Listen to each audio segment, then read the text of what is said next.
Hi friends, this is Janu. ఈరోజు ఒక interesting టాపిక్తో మీ ముందుకు వచ్చేసాను. మరి లేట్ చేయకుండా ఈ వీడియో స్టార్ట్ చేసేద్దామా? బోర్డర్ గవాస్కర్ ట్రోఫీలో మరోసారి థర్డ్ అంపైర్ నిర్ణయాలు వివాదంగా మారుతున్నాయి. తాజాగా సుందర్ విషయంలోనూ మరో వివాదాస్పదమైన నిర్ణయం వచ్చింది. దీంతో మాజీలు థర్డ్ అంపైర్ నిర్ణయంపై ఫైర్ అవుతున్నాయి. నెటిజన్లు కూడా థర్డ్ అంపైర్ నిర్ణయంపై తిడుతూ కామెంట్లు చేస్తున్నారు. బోర్డర్ గవాస్కర్ ట్రోఫీలో భారత్ ఆస్ట్రేలియాల మధ్య సిడ్నీలో 5వ టెస్టు మ్యాచ్ జరుగుతోంది.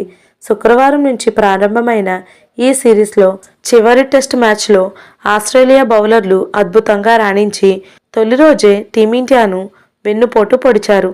అయితే ఈ సమయంలో భారత జట్టు ఆల్రౌండర్ ఆటగాడు సుందర్ వికెట్పై వివాదం నెలకొంది.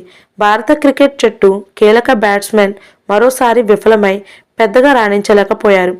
దీని తరువాత ఆల్రౌండర్ సుందర్ కొంతకాలం పిచ్పై నిలవడంతో విజయం సాధించాడు. అయితే 66 ఓవర్ల చివరి బంతికి ఫాట్ కమిన్స్కు వికెట్ ఇచ్చారు. సుందర్ కమిన్స్ బౌన్స్ బాల్పై ఫుల్ ఆడేందుకు ప్రయత్నించాడు, కానీ బంతి బ్యాట్కు దగ్గరగా వెళ్ళింది.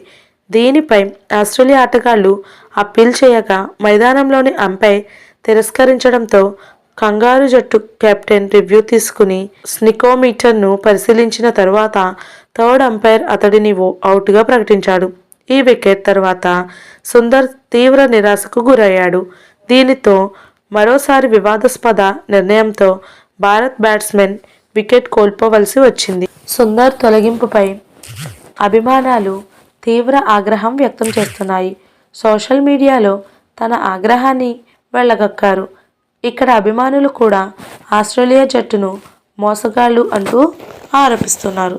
మరి మీలో ఎంతమంది మ్యాచ్ని చూసారో కింద కామెంట్స్లో నాతో షేర్ చేయండి. ఈ వీడియో కనుక మీకు నచ్చినట్లయితే లైక్ చేయండి, షేర్ చేయండి. This is Janu. Thank you for watching this video.